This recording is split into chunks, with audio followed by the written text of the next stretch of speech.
আমাদের সমাজে হক রক্ষা করা সবচেয়ে বেশি স্লোগান দেয় কারা জানেন? হক রক্ষা করা, স্বাধীনতা আন্দোলন, নারী স্বাধীনতা। আপনাদের এলাকায় আপনারা শুনেন না নারী স্বাধীনতা, নারী আন্দোলন? পত্রপত্রিকায় দেখেন না আপনারা? নারী আন্দোলনের কর্মী এরা কি করতেছে জানেন? আপনাদেরকে শুনাই, একটু মনোযোগের সাথে শুনবেন আপনারা। সবাই শুনবে না মনে হয়, দু একজন ওই যে মাথা নিচু করে বসে রয়েছে, একটু মনোযোগের সাথে শুনেন ভাই। এগুলো জীবন নির্মাণ করার কথা, চিন্তা পরিবর্তন করার কথা। এটা এক গ্রামে কিছু লোক, এক গ্রামে প্রত্যেকটা লোক বাড়িতে মুরগি লালন পালন করে। কি লালন পালন করে? তো মুরগি পালতে হলে আপনাকে একটা খড় থাকতে হবে। কি থাকতে হবে? খড় থাকতে হবে, তাই না? খড় থাকতে হবে। এখন এই খড় কি হয়, সারাদিন মুরগিগুলো বাইরে থাকে, সন্ধ্যা হলে খড়ের মধ্যে ঢুকে যায়, খড় লাগাই দেওয়া হয়। আবার সকালে আবার খড় খুলে দেয়, মুরগিগুলো বেরোয় চাল ধান তালাশ করে খেতে থাকে। এরকমই তো হয় নাকি ভাই? ওই এলাকায় গর্তে এক শিয়াল রাত যাপন করত। শিয়াল দেখলো রাত্রেবেলায় সে যখন বের হয়, তো শিয়ালের খাবার তো মুরগি। এখন সে তালাশ করে দেখে সব মুরগি খড়ের মধ্যে। সব মুরগি কোথায়? খড়ের মধ্যে। সে তার রুটি রুজি তালাশ করে পাচ্ছে না, বেচারা বহুত পেরেশান। যা আল্লাহ, ক্ষুধা নিবারণ করবো কিভাবে, পেটে খাবার নাই। এখন সে পেরেশান হয়ে এলাকায় ঘুরতেছে। ঘুরতে ঘুরতে তালাশ করে দেখে একটা মুরগিও পায় না। পরে সে খোঁজ নিয়ে জানতে পারলো মুরগি রাত্রে বেলায় খড়ের মধ্যে থাকে, দিনের বেলায় বের হয়। শিয়াল চিন্তা করলো দিনের বেলায় তো আমি আমার গর্তের মধ্যে থাকি, কারণ লোকজন বাইরে থাকে, আমি বের হতে পারি না। তো দিনের বেলায় আমি যখন গর্তে থাকি, মুরগি তখন বাইরে থাকে, আর আমি যখন রাতের বেলায় গর্তে থেকে বেরোয়, মুরগি তখন খড়ের মধ্যে থাকে। তো দুইজনের একত্রিত হওয়ার কোনো সুযোগ হচ্ছে না। আমি বাইরে, সে ভিতরে, সে বাইরে, আমি ভিতরে। কি করা যায় তাহলে? ফলে শিয়াল দীর্ঘদিন ক্ষুধার যন্ত্রণায় কষ্ট পেয়ে মাথায় বুদ্ধি করলো কি করে মুরগিকে আমার সাথে একত্রিত করা যায়। অনেক চিন্তা ভাবনা করে এবার শিয়াল একটা কৌশল অবলম্বন করলো। কৌশলটা হচ্ছে কি, বললো আমি মুরগির স্বাধীনতা চাই। একটা স্লোগান দিল। কি বললো? মুরগিকে খড়ের মধ্যে বন্দি করে তার স্বাধীনতা হরণ করা হচ্ছে, আমি এই পরাধীনতায় বিশ্বাসী না, আমি মুরগির স্বাধীনতা চাই। তো শিয়াল স্লোগান দিল মুরগির স্বাধীনতা চাই। কার স্বাধীনতা চাই বলেন তো? মুরগির স্বাধীনতা চাই। এত স্লোগান দিল, মাঠ গরম হয়ে গেল পুরা, মুরগির স্বাধীনতা চাই। এখন এই মুরগির স্বাধীনতা চাইতে চাইতে কিছু বেওকুফ মুরগি চিন্তা করলো, তাই তো যদি সবকিছুই রাত্রে বেলায় খড়ের বাইরে থাকতে পারে, আমি কেন খড়ের মধ্যে বন্দী থাকবো?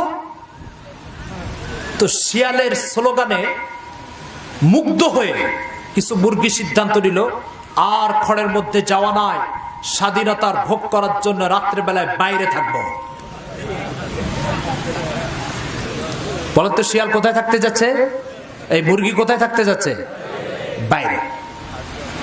শিয়াল রাত্রেবেলায়, সন্ধ্যাবেলায় যখন গর্তের থেকে বের হলো, বের হয়ে কি ব্যাপার, অন্যদিন কোনো মুরগি দেখি না, আজকে বেশ কিছু মুরগিকে আমি বাইরে দেখতে পাচ্ছি। তাহলে বলে আমার মিশন সফল, আমার স্লোগান সফল।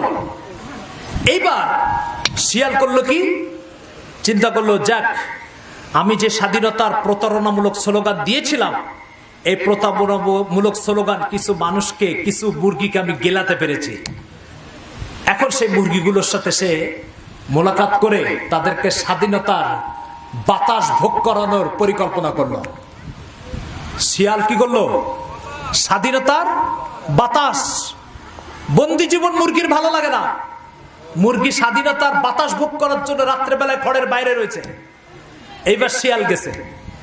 শিয়াল যে ওই সমস্ত মুরগিকে ভালো মতো করে স্বাধীনতার বাতাস গিলায় ভোগ করে, তারপরে শিয়াল রাত শেষ হয়ে গেছে, গর্তের মধ্যে যায় পালাইছে।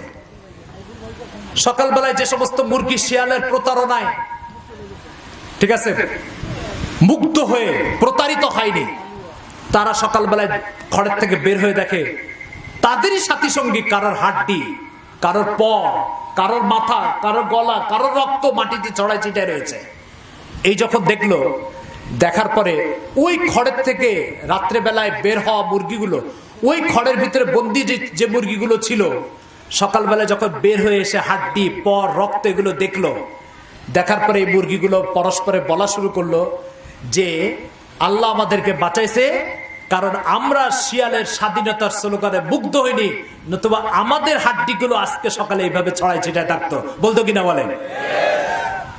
ঠিক আমাদের সমাজে স্কুল, কলেজ, ইউনিভার্সিটির যে সমস্ত মেয়েরা পশ্চিমা দুনিয়ার স্বাধীনতার প্রতারণামূলক স্লোগানে মুগ্ধ হয়ে, পর্দার থেকে বের হয়ে, ঘর থেকে বের হয়ে এই সমস্ত লম্পটদের সাথে কাঁধে কাঁধ মিলিয়ে মাঠে, ময়দানে, অফিসে চলাফেরা করতেছে, এরা কেউ আনুষ্কা হিসাবে প্রকাশ পাচ্ছে। আনুষ্কারে চিনেন আপনারা? সবাই চিনেন না মনে হয়? সবাই চিনে না। আনুষ্কা হচ্ছে ঢাকার কথিত এক স্বাধীনতার বাতাস ভোগকারী মেয়ে, যে তার এক প্রেমিকার সাথে স্বাধীনতার বাতাস ভোগ করতে যে তার বাসায় গেছে, বাসায় যাওয়ার পরে তার সাথে দৈহিক সম্পর্ক হয়েছে, এমন ধর্ষণ করা করছে, পরে তার লাশ ফিরে আসছে। ওই ঘরের থেকে বের হয়ে মুরগিগুলো যেভাবে হাড্ডি গুড্ডি ছড়াই ছিটে দেখেছে, ওইভাবে পর্দাবৃত মেয়েরা বের হয়ে যে দেখেছে আনুষ্কার লাশ ছড়াই ছিটায় রয়েছে। তো আমাদের সমাজে নারী স্বাধীনতার স্লোগান যারা দিচ্ছে, এরা হচ্ছে ওই শিয়াল, আর তাদের স্লোগানে প্রতারিত যারা হচ্ছে, তারা হচ্ছে আনুষ্কা ও তার শ্রেণীর লোকেরা। বেঁচে যাচ্ছে আলহামদুলিল্লাহ। স্বাধীনতার তথাকথিত প্রতারণামূলক স্লোগানে যারা মুগ্ধ না হয়ে পর্দার ভিতরে, ঘরের ভিতরে ইজ্জত আবরু হেফাজতের জন্য বসে আছে, আলহামদুলিল্লাহ, আমাদের এই ধরনের কোন নারীকে আনুষ্কার কাতারে যোগ দিতে হবে না। প্রশ্ন হচ্ছে, কিছু মুরগি শিয়ালের প্রতারণামূলক স্লোগানে কেন মুগ্ধ হলো? আর কোনো কারণ নাই, একমাত্র কারণ হচ্ছে মহান আল্লাহ তাআলার পরিচয়, দ্বীনের বুঝ, আখিরাতের ভয় না থাকার কারণে। এই জন্য আখিরাতের ভয় আর দ্বীনের বুঝ, আখিরাতের ভয় আর দ্বীনের বুঝ আর আল্লাহর পরিচয়, এটা এখন আর হক আদায়ের জন্য দরকার নাই, নিজের সেফ থাকার জন্য দরকার। নতুবা এদেশে আনুষ্কাদের তালিকা আরো কি বাড়তে থাকবে না কমতে থাকবে? বাড়তে থাকবে। কথাটাকে বুঝাইতে পারছি আপনাদেরকে?